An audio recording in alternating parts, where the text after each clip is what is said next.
answered. It was December of 2011 when Glenn told me, "Pe, kami na." Kinsa ato? Katong gwapa? Pati! Ano siya? Hindi mo kamuto nga. Maiya si Jackie. Best friend for about 14 years. Imong isulti kung matinood. Di ka mamakap sa mga barkada. Tol, bagay kay mo. Butan si Jackie, butan ka.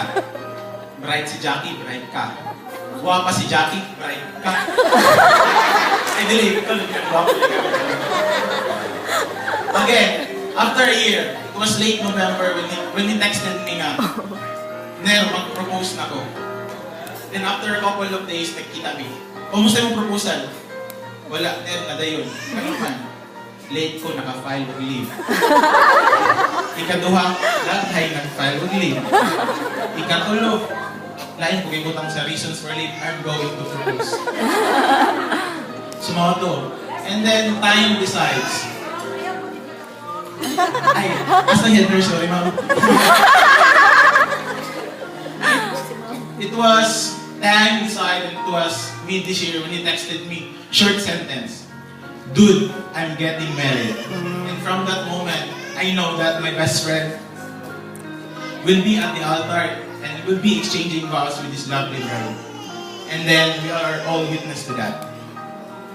So with this, Ner, I know ups and downs kaya sa gugma ninyo. And I know you deserve the best. You have the best. And Jackie, thank you. I never saw him so happy like this. And thank you for allowing him to know you and love you for the rest of your life. So with this, you are both blessing to each other. As what I have read, marriage is not finding the person you can live with, but finding the person you can live without. That's all in good afternoon. Yan, maraming salamat, Pastor Emer.